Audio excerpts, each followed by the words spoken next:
પાઠ 3 લેખનમ લેખન કાર્ય।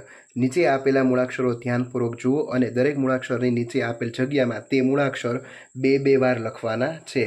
મૂળાક્ષરો કક્કાના આપેલા છે, ખ સુધી આપેલા છે આડાવડા, તમારે છે એ બે વાર લખવાના રહેશે।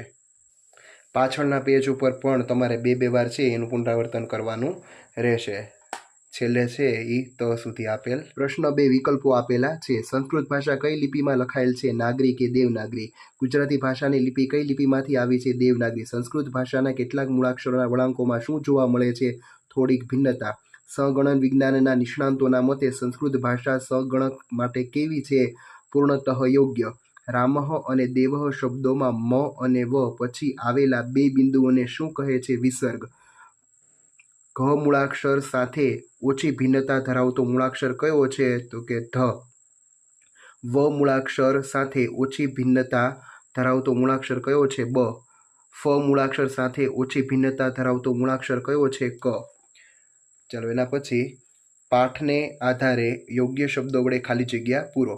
ગુજરાતી લિપિમાં મૂળાક્ષરોની ઉપર શિરોરેખા કરવામાં આવતી નથી। સંસ્કૃતમાં 13 સ્વરો અને 33 વ્યંજનો છે। સ્વરો અને વ્યંજનોને વર્ણો કહે છે। સામાન્ય રીતે દરેક વ્યંજનનો ઉચ્ચાર અ સ્વર ઉમેરીને જ કરવામાં આવે છે। સ્વર વગરના વ્યંજનને ખોડો કરીને દર્શાવવામાં આવે છે। શુકઃ અને ગજઃ શબ્દોમાં ક અને જ પછી આવેલા બે બિંદુઓ વિસર્ગ કહે છે। ચાલો એના પછી ખરા છે। સંસ્કૃત ભાષા હિન્દી લિપિમાં લખાયેલ છે, ખોટું। ગુજરાતી ભાષાના મૂળાક્ષરો ઉપર શિરોરેખા કરવામાં આવતી નથી, સાચું।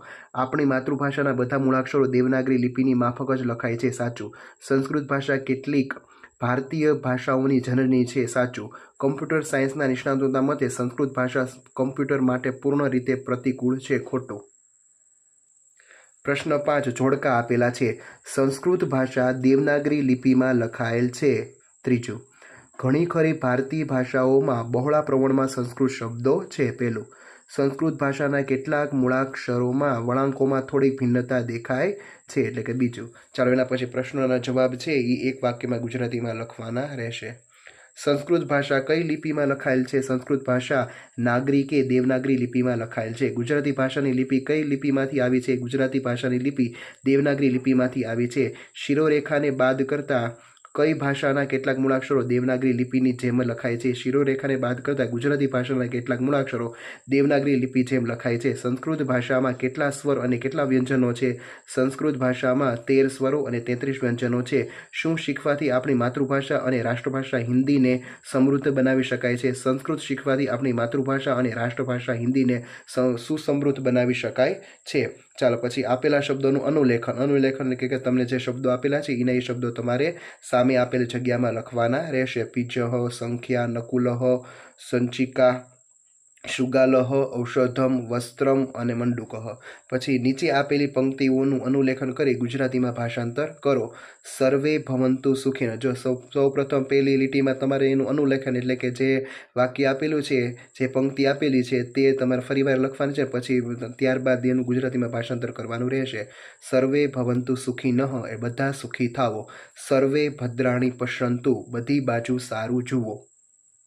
શારદેય નમઃ માતા શારદા દેવીને નમસ્કાર। વીણા પુસ્તક ધારિણી વીણા અને પુસ્તક ધારણ કરનારા। પ્રસન્ના ભવ સર્વદા હંમેશા પ્રસન્ન રહેજો। નીચે આપેલ વાક્યોનું અનુલેખન કરી ગુજરાતીમાં ભાષાંતર કરો। ફરીવાર અનુલેખન કરવાનું છે ને પછી તેનું ભાષાંતર કરવાનું છે। એકમ વનમ અસ્તિ એક વન છે। શશકઃ ભીતઃ ભવતિ સસલું ડરેલું છે। શૃગાલઃ અનુધાવતિ શિયાળ પાછળ દોડે છે। શશકઃ વૃક્ષ સમીપમ આગચ્છતિ સસલું ઝાડની નજીક આવે છે। અને છેલ્લું, શશકઃ પલાયનમ કરોતિ સસલું ભાગી ગયું। અહીં તમારું ત્રીજો પાઠ પૂરો થાય છે। Thank you.